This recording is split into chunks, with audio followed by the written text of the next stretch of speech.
Welcome, welcome, welcome to Business Builders Weekly. I am excited. This is probably one of my favorite, um, I'll say, topics to talk through. I think it's really, really important for us to really have the opportunity to pour into our people. So I am terribly excited about what this looks like. This is part three of failure to launch or prime to perform. The the key takeaway so far is that we have a huge opportunity to pour into our people and really have an impact on them. We get to have an impact on people. We have the opportunity to have a positive or a negative uh, impact on those people. But I think it's most important to really know really what we don't know. So as we go into today's conversation, we're going to lean into this idea of creating these conversations, creating an opportunity for these feedback loops, and ultimately having not only a community, going back to previous conversations about this creating a place for belonging, but creating these feedback loops to where people feel seen, they feel heard, they feel that they are a part of something bigger than themselves. So as we jump into today's really, I'll say conversation, it's really most important that we understand not only what we're doing and what we are seeking to do, but ultimately how to do it. And then at the end, I'll give you an opportunity to request the way that we do it. One of the things that we talk about a lot is that we don't preach, uh, we practice what we preach. We actually preach what we practice. And so this is coming from a very real place, but what I want to do is really help each and every one of you understand the impact of what we're doing, why we're doing it, and give you contextually some real data to why. I know for me, and maybe I'm just speaking to my own depravity, but a lot of times I hear a lot of good ideas, but are they actually implemented? Do they actually work? I think it's really important, at least for myself, and I would say I'm not too much dissimilar from the business owners and key stakeholders that are a part of the training. But we like to have data to back up the actions or inactions that we take or choose not to take. So as we jump in, let's dive into this idea of really what we're doing to prime our environment, our culture for performance. So without further ado, let's jump in to this failure to launch or prime to perform. It's really about the power of preparation. So let's jump in. Just to kind of get us all back on the same page, we had part one, gain the edge. Really this engage, define, grow, and excel. We talked about tactical versus adaptive performance, and then the motive spectrum, this idea of the three P's, play, purpose, and potential, which is the point that we want to lead from, is this idea of the three P's. But oftentimes we, for different reasons, varying competing priorities, a lot of times we find ourselves leading from the three D's or the three drainers of our culture, and that's pressure, emotional, or economic motivations. So, what we want to do is this idea of the bait and the switch. We think of that idea as a negative, but I used it intentionally because I think it's important to know that we are using a bait. We are using in our job postings this idea that we're speaking to a specific audience. We want to have a very specific, intentional conversation with each one of those candidates, and we know that those candidates fall within the high C or contemplative, conscious mind frame, or this supportive and more of the high S or stabilizer type of mind frame. And then onboarding typically is death by a thousand paper cuts. And what we want to do is transition from just having a paper or transactional onboarding plan where it's less of a plan and more of a federal and state to-do list of just getting the compliance pieces put into place, getting that in front of our people, and then ultimately sending them off to be as successful as they possibly can be inside of our culture. I think as we've had this conversation, I've gotten feedback from a number of you that the onboarding plan is a, a bit of a missing thing in your environment. It's not something that you've put either a lot of thought or maybe you just didn't know. But it's still an opportunity for you to build out. So our activity leading out of last week was really to take an inventory, a review of your postings and your onboarding plans to ensure that they do have the 3P component to it, this play or problem solving, curiosity, purpose. What do I get to be a part of that is bigger than myself? We talked about this idea that one of the greatest gifts that we can give anybody is the ability to be seen and known. And so what are they actually able to do and impact inside of your environment? And then the last component is that potential. What is the career path? A lot of us are in sub 10 to $15 million businesses. So we're asking people to enter a business, and I would say in large part, statistically speaking, we know that 97% of small businesses in the United States are under $1 million in revenue. So if you are fortunate enough to land within that 1 to $10 million mark, you have graduated to really a subset of about 20 to 22% of businesses that ever get past that mark. So you are, grand scheme, you're a 3%er automatically just by getting above $1 million. But if you fall within that 1 to $10 million mark, you're a part of us, that 3%, you're 22% of that.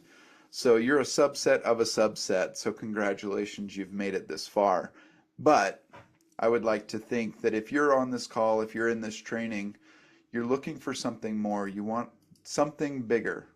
Maybe it's for your family, maybe it's for your legacy, maybe it's for your business. But you want something more than what you have. So let's jump into what I like to talk about, which is one-on-ones and really having these conversations that are more of an outpouring of what we've already set up in our environment, which is the job posting, which is where our onboarding starts, the onboarding plan, that 2 to 6 week plan of attack to get our people onboarded and integrated into the environment. But now we want to continue this conversation. If you've been around for the first 2 or more trainings, you know that I love a good pun. So camping is more than intense. I think a lot of times we can give ourselves that crutch of we had a good intention of doing the right thing, or we were fully intent on having one-on-ones. We had great intentions for you fill in the blank. But having an ongoing conversation that's very intentional is more than just your intent. The idea of this campfire, one, I have I have 3 boys that love fire. My oldest loves fire by way of welding. He loves to bind metal together. My two younger ones, man, they love fire. It could be a candle, it could be an open flame, it could be they're not picky really. They just love fire. But this idea of fire and camping, you don't set a fire just for the heat. That's the utility. That's the tactical, if you will. But really that next level, the adaptive, is really the community that's built around the fire. It's these conversations, these campfire chats, if you will. I would say that most business owners and supervisors use one-on-ones in a reactive nature. Gives updates, uh, correct mistakes, or push for results. This is that high D or dominant personality that most of us possess. In these meetings, we often feel rushed because we don't have a plan. They're inconsistent because we're busy, or we just cancel them because the schedule does not allow for them. And what I would caution each and every one of you in this position is that the message that you're sending to your team is you're only important when something's wrong. I was having a conversation with a key stakeholder earlier this week, in fact, that I am on a mission to rebrand human resources. It's been something that I've been in hot pursuit of for the last 10 years or more. But I want people to know that HR is not just a place where problems get taken and problems get exist, or where people get fired. I want people to understand that human resources or HR is more of a resources for the human capital in the business. And the only way to do that is to have impactful, intentional conversations. I also want to help each and every one of you understand. And sometimes understanding is less about the lack of intellectual knowledge, and it's more about this unconscious or subconscious disconnect between what you are doing or what you know to do versus what you are doing. So as we look at this, having this inconsistency erodes trust. It increases disengagement and keeps teams operating in the TP, that tactical performance, the need to do's, doing what's required today without developing the AP, the adaptive performance needed to thrive in uncertainty. If I could see your hands or see it in the comments, I would probably get 100% compliance with uncertainty in your business, whether that's day to day, month to month, quarter to quarter, year to year. There's some level of uncertainty, unpredictable outcomes of your business. This is where we need our teams to step into that adaptive performance. But if we don't prime the pump, if we don't prime our culture for adaptive performance, we will continue to find ourselves in this tactical performance from our teams, meaning they can identify the problem, but they either don't know or they don't have the courage, they haven't been emboldened to take action on those gaps. Um, I have a lot of conversations with many business owners or these key stakeholders in the business that are in a we leadership role, meaning they lead other people. And the frustration that is pretty consistent across all industries is that poor leaders create tactical performers. There's a frustration because typically to be in a leadership position, you've become very adaptive to the market or adaptive in your leadership style, whether that's of yourself or of your past performance. But there's a disconnect between the tactical performers on your team, the people that can identify the problem, but don't have the courage or haven't been emboldened by your leadership to take action to solve the problem. I would say that in large part, these would become your problem geniuses. If you've ever been around a person that can identify all of the things that aren't right in the world or in your environment, you have, in effect, maybe unintentionally created problem geniuses. The the real trick is to engage in this process to where you create solution geniuses, people that can see a problem, identify potential solutions, and bring potential solutions to you. In our environment at All True, we call this 131. It's not something that we created necessarily, but it's something that we leverage regularly. So we identify one problem. We also bring three possible solutions to a key stakeholder or supervisor. And then out of that is born one solution or one action plan from that one problem. The idea is that we are creating and priming the environment to be solution geniuses versus problem identifiers, or creating problem geniuses where they are phenomenal at identifying all the things that could be better. I don't want that. I want people that can identify a problem, be creative enough and emboldened enough to create three possible solutions so we can take those three possibilities and bring context to them and then have one remarkable outcome, that solution. So as we move into why does this matter to you as a business owner, you as a key stakeholder, frequent structured one-on-ones increase engagement by 67%. We know statistically that close to 67% or 66.23 of our environment in America, the work culture is disengaged or actively disengaged. So just by having one-on-ones structured and on a frequency that's predictable, we can increase our own engagement, that 33.33% of our environment that's engaged. We can increase that to 67%. I could stop there and that would be pretty impactful. But let's go on. Employees who have goal-setting conversations are 3.6 times more likely to be engaged.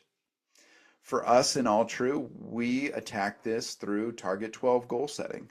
This is where we break down 3 different goals over the course of 12 months, and we create 12 quarterly goals over the first 365 days of that goal. This creates our Target 12.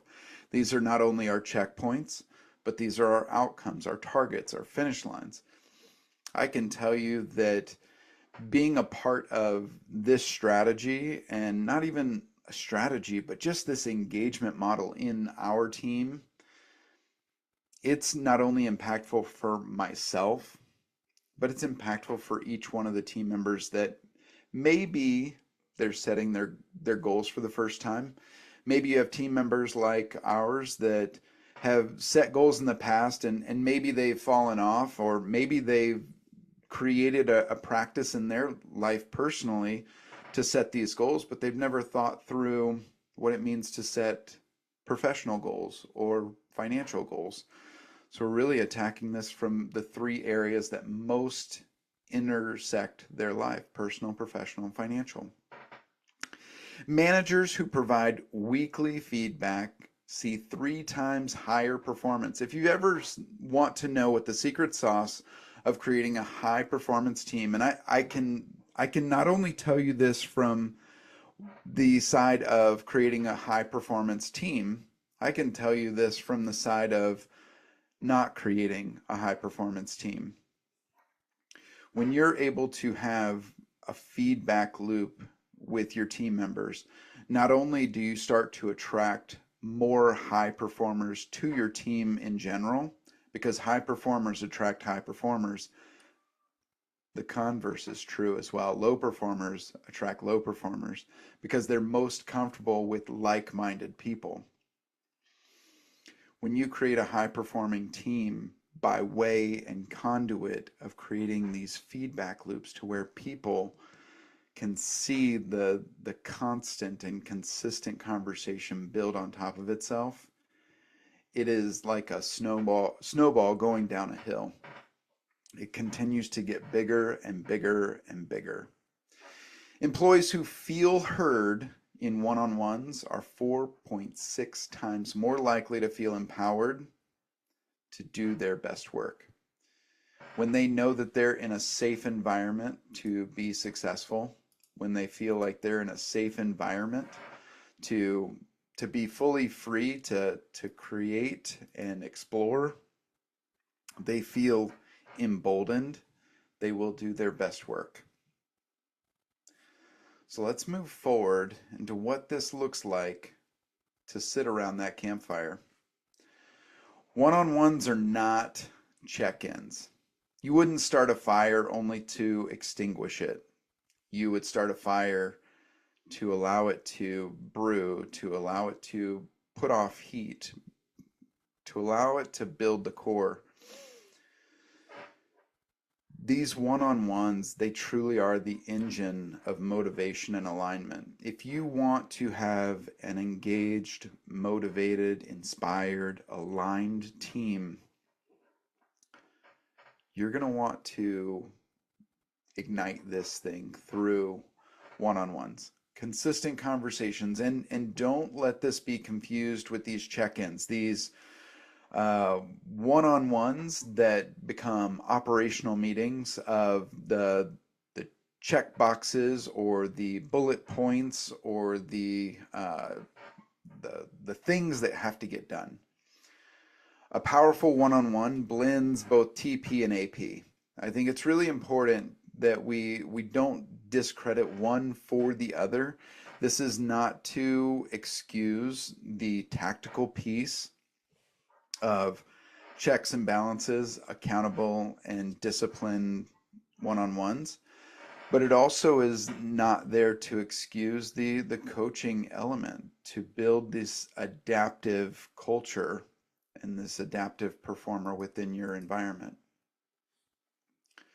So what does that look like from a real nuts and bolts? So tactical performance. This part of the one-on-one conversation is to create clarity in expectations. We're going to review the metrics, the KPIs that we're measuring them on, and then we're going to understand what's keeping them from their top performance. What's keeping them from the thing that they want or the performance that they want to produce. What are those bottlenecks? What are the barriers that are keeping them from their top and most impactful performance?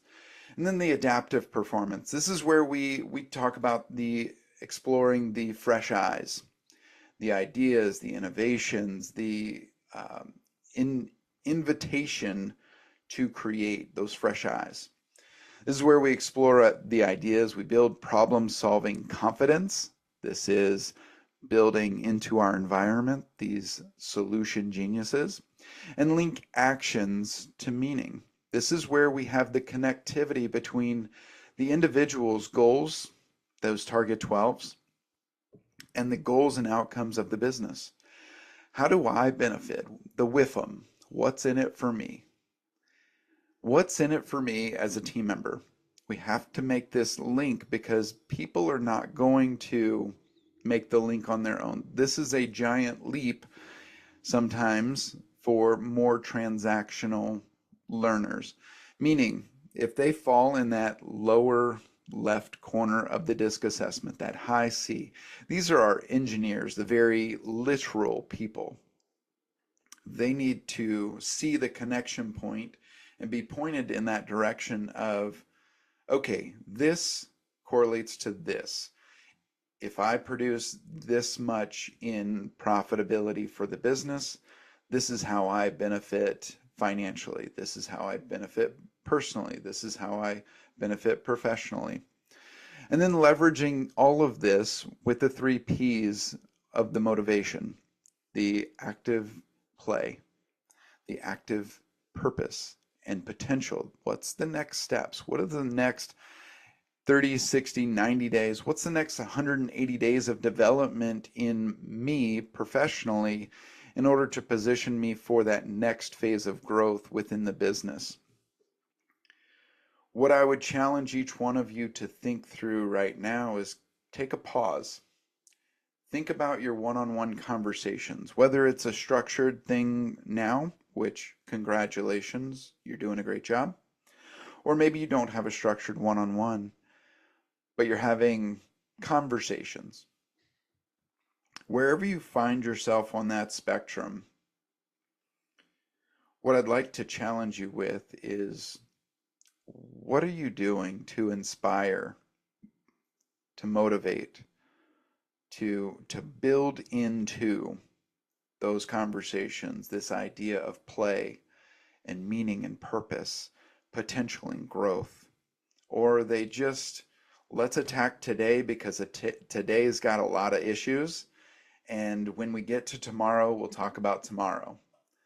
I will tell you that if you want people to stay in a very transactional mind frame, you'll continue to talk about today.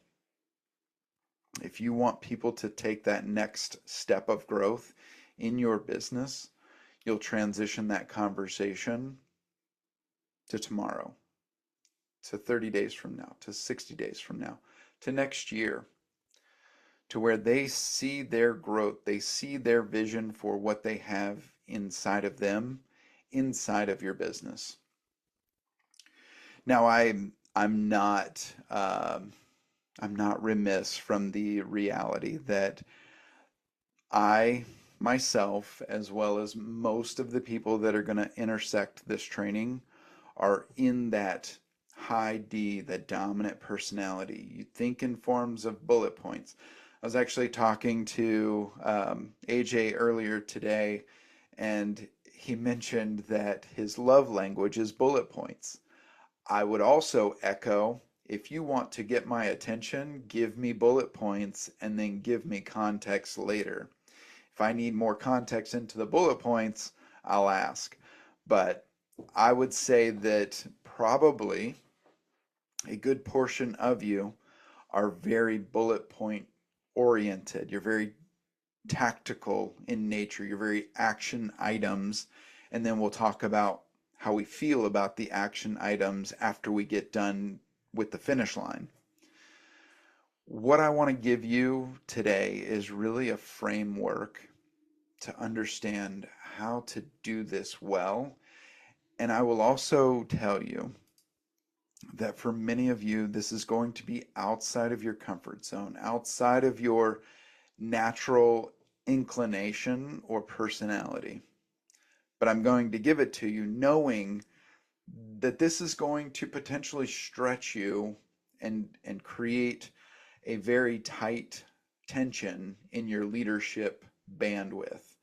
So we know, just thinking through, John Maxwell, great mentor, great leadership. If you're not familiar with him, check out some of his books. He's got more than 70 to choose from. So if you don't know where to start, just start.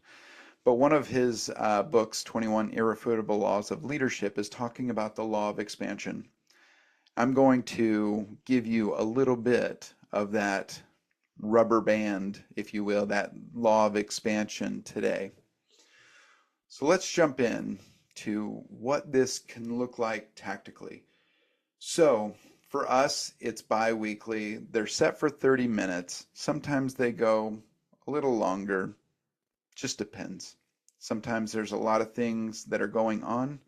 Sometimes there's things that can't be accounted for in 30 minutes. And rather than squash the conversation with, okay, we're at our time. You are not a psychologist, you're not a counselor, you don't charge by the hour. So when you get to 30 minutes, be conscious of it. You don't need this to go on for 2 hours.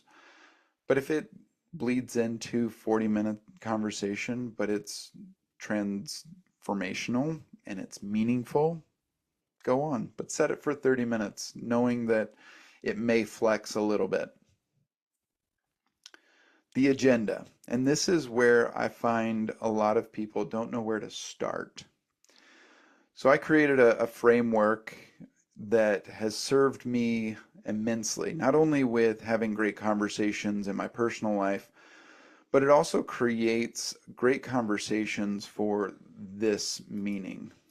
So what I want to do is I want to start with connection.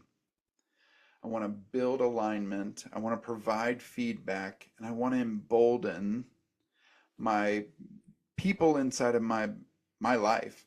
This started with my kids and my wife and moved into our team members, but I call it a cafe chat. It just more or less it speaks to my inability to remember things. I have to create little acronyms for myself, but no one's entered a cafe for a coffee and been 30 minutes and just been done with it. This idea of cafe chat, you go into it with this wanting to connect. So, for quick notes, what are the two personal connection points you're going to discuss in your one-on-one meeting with that team member? So, over the course of the 2 weeks, this is my opportunity as a leader to make those intentional connection points. Sometimes this is a team member that's gone on a vacation. Maybe they went on a camping trip. We had a team member that uh, likes to go skydiving. And so I'm going to listen for these connection points and I'm going to bring them up. Hey, Kirk, over the last 2 weeks since we last met, you went on a skydiving trip. How did that go? What was the height of that? You also said that you were having a parent-teacher meeting last Thursday when you needed to leave early. How did that go? Like, were you able to meet with the teachers and get good action steps for you and your daughter? These are just real raw connection points. And then alignment. Understanding what they feel their priority and what you feel their priorities should be. This is where we're providing alignment on clarity of what they feel like the most important thing for their role is, but also finding alignment with what the priority should be. What projects are they working on and discuss the successes of that, maybe some of the challenges that they've come up against, and resources that they need to be successful. I want to, as a leader, remove those barriers and provide resources. I want I want my team to understand if you've got a barrier, if you've got a bottleneck, if you've come up to a challenge that you can't get over on your own, go back to that 131. What is the challenge? What are three possible solutions? And let's discuss that in this alignment and get realigned on how to make you most successful. Feedback. Review progress. How is the team member doing? Truly doing? What's their morale like? And how do they feel they are doing as a leader or coach? How am I doing as a leader or coach for you? Get that feedback. It's not me coming to them and telling them everything. It's really soliciting feedback. How can I be a better leader today? How can I be a better husband, a better wife, a better dad, a better father today? I want this feedback loop, and it's not to create, with my kids, it's not to create an opportunity for them to dog on dad. But I will say that if I can help Eleanor or Allie or Damon with homework better, I'm gonna do it. If it's me giving them their lesson, taking a step back and then stepping back in, whatever that looks like. The team member, they may receive coaching really well. They may be more of that supportive or stabilizer personality, which we know that that's probably about 7 out of 10 of your people. But they might receive feedback a little bit more in the general sense of feelings. So what is the feeling that I have versus the way that you receive and communicate messages, which is what is A plus B equals C, and let's move on.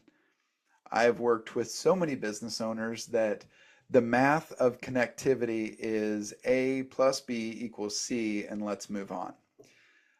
What I would say is our ability to communicate is to communicate at the level that our audience receives that message.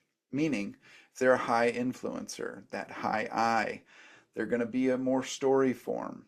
If they're in that supportive, they're going to need to know contextually what's going on. If they're in the analyzer, that high C mentality, they're going to need facts and figures to justify the things that they are doing or not doing. And then this last piece, this is probably the most impactful that we can provide our people, is this idea of emboldened, the E.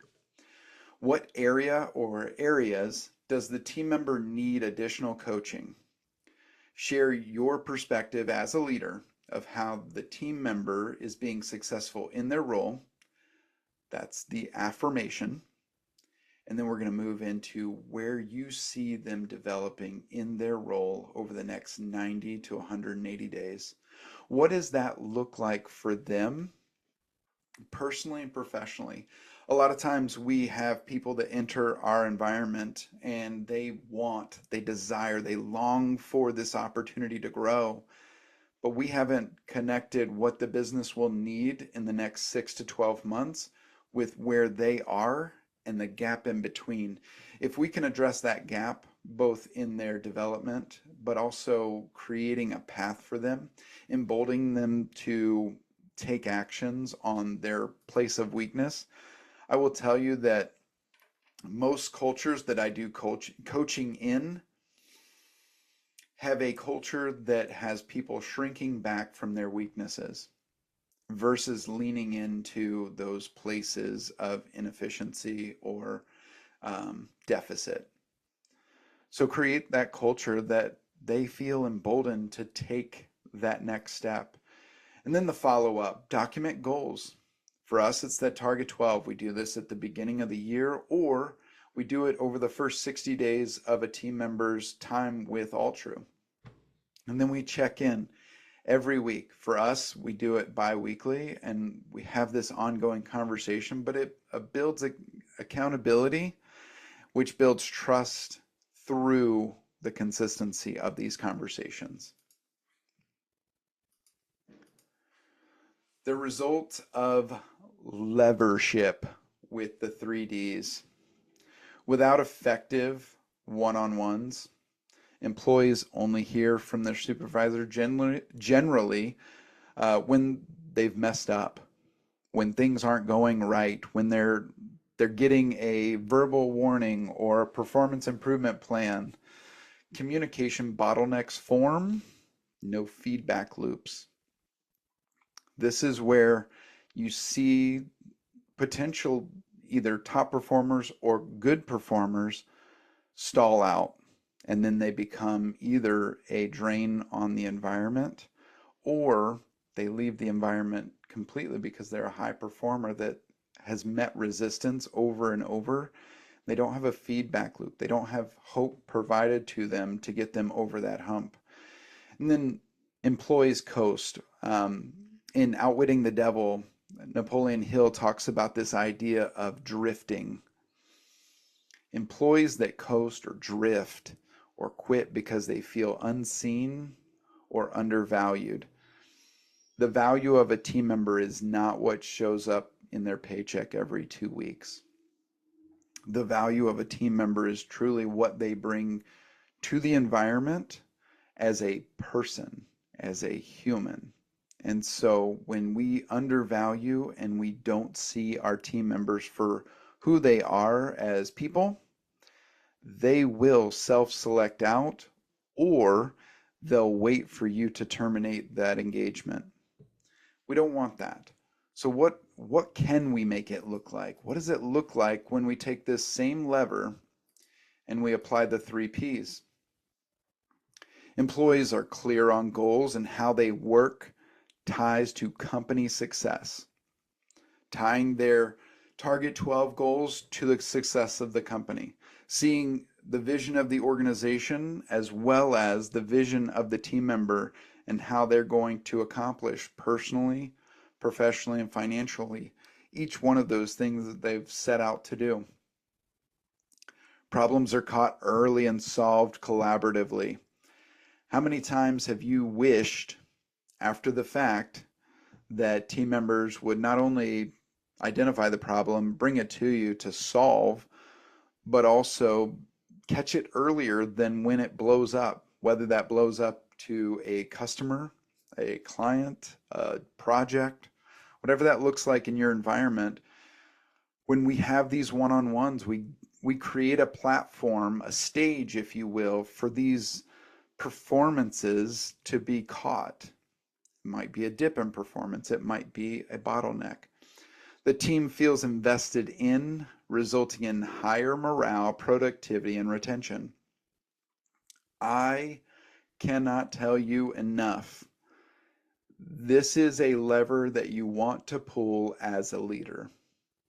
It seems, depending on where you come into this training, it may seem like there is no chance that we have an opportunity to do this. My bandwidth is full. I can tell you that if it starts as a monthly interaction for 30 minutes, if you are telling me that you don't waste 30 minutes a month, that you could reallocate that to investing in your team members, I'm going to tell you you're full of it.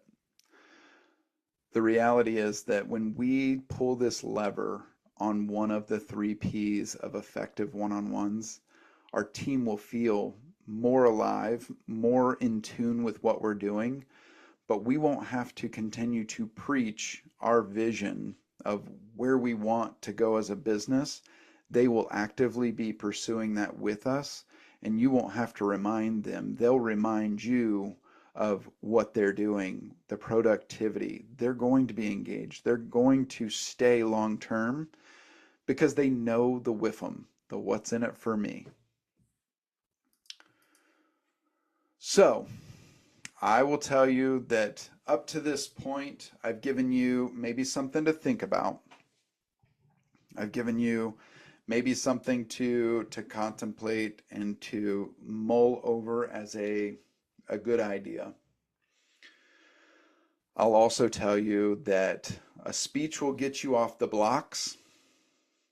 Discipline will get you to the finish line. So what do I mean by that? It's really easy to go to a motivational speech or go get fired up once a week, whether that's a church group, a networking group, a mentor, or counseling, whatever that thing looks like for you. That will get you started, but discipline will get you to the finish line, showing up consistently, daily. When you are no longer satisfied with where you are, it is only then that you can have your future. If you can stay hungry, the ideas are going to come. Eric Thomas is a motivational speaker, very powerful speaker. I love this idea of not being satisfied. I think this idea of not being satisfied or not being satiated, I think that would even be a better word. To not find satiation with where you are. You remain hungry. You're never full capacity, full of pride, full of yourself. We have to remove that ego. But when you become dissatisfied or unsatiated with where you are today, that is where you find that next level of hunger in your belly, that fire, if you will. So you might be coming into this and say, well, I don't have job descriptions. I don't even have an onboarding plan. I don't have a process for one-on-ones. I don't know what this is supposed to look like. Well, I'm removing all of those excuses from you today. So you can't go into tomorrow with those same excuses because I'm removing them for you. You're welcome and not sorry. So without this process, you will have or continue to have high turnover, disengagement, slow ramp times, lost productivity. The one that I tend to see the most awareness around is slow ramp time and lost productivity. It takes me 90 days, it takes me 6 months to get somebody in my business when I onboard them to be actually productive. That's because you lack an onboarding plan. You lack a one-on-one process. With this process, you will start to build a culture primed for performance where every stage of employee journey reinforces the 3 Ps, creating a resilient, adaptive, and profitable, let me pause there, profitable workforce.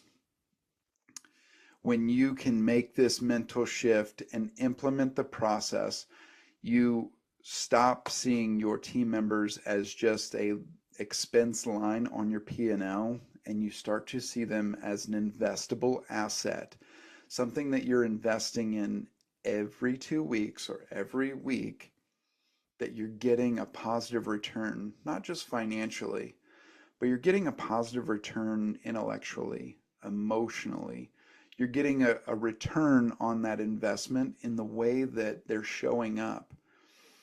How many times have we said, I don't like hiring because it's a process that I don't enjoy.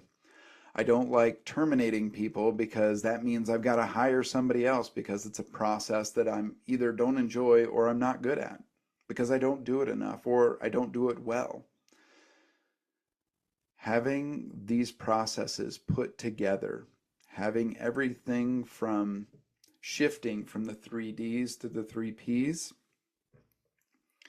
you're going to create a culture primed for high performance, that adaptive and tactical performers that are inside of your environment that are going to allow you to be successful as a business and as a culture.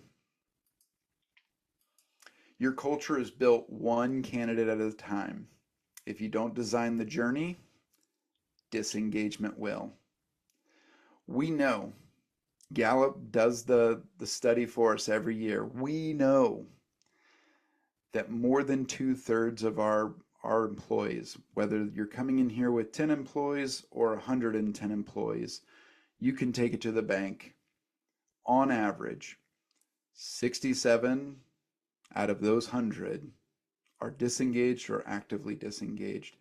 Most of that can be shored up with a culture by design versus the one that you have, which is by default. I happened here. I stumbled here. I didn't have a plan, therefore my plan made itself. Your culture is built one candidate at a time. One candidate that is aligned with your core values. One candidate at a time that is aligned with your mission and vision for your future, for your business's future, for their future. So what does this look like for you? Consistent, intentional one-on-ones are the simplest, most powerful way to create alignment, growth, and motivation. I'm about to blow your mind with the invoice cost of this. The cost is nothing but time. So if you're willing to forfeit or invest time, it's not going to cost you anything else, and yields measurable, palpable gains in performance, retention, and culture strength. If you wish, if you hope, if you would love to have a more engaged culture, a stronger culture of high performers, and you were able to once build those high performers, you were able to retain those performers, put it in the chat. Would you do the things that we've talked about over the past 3 weeks of this series? I hope I get a resounding yes, and I'm ready to implement. So here's where I'm going to take away all of the excuses. So what is our purpose here? We want to attract top performers into your business to accelerate the growth and profitability of your team members. How do we make the investment that we are making on a weekly or bi-weekly in the form of payroll? We're investing in our human capital, but are we seeing the returns? My challenge to you, the commitment that I want you to make: schedule one-on-one team meetings with your immediate next level of leadership. Maybe you've got a big team and you have 3 to 5 people reporting up to you. Maybe you have a small team and every one of your team members reports to you. Whatever that looks like, this should be no more than 3 to 5 direct reports to you. My challenge to you is to schedule one-on-one team meetings with each one of those individuals over the next 10 business days. I know that business happens, so 2 weeks. I'm not even telling you that you need to do the one-on-one in the next 2 weeks. What I am saying is carve out 30 to 45 minutes to schedule one-on-ones with each one of your team members over the next 10 business days for the following week. If you are serious about taking the next steps and having dynamic, impactful conversations, this is something that I am going to make available to each one of you. Email me directly with the subject line Cafe Chat Template, and I will provide you with the Cafe Chat template so you have a step-by-step process for creating these connection points with each one of your team members throughout your environment. You no longer have the barrier of entry of I don't know how, or I've never done this and I've never seen it done. I will literally remove that from you by providing this template for you, but I need you to email me because I need to know that you're serious and able to and willing to implement. Subject line, Cafe Chat Template. I'll get that out to you within 24 hours of receiving that email, and we will set you up for success.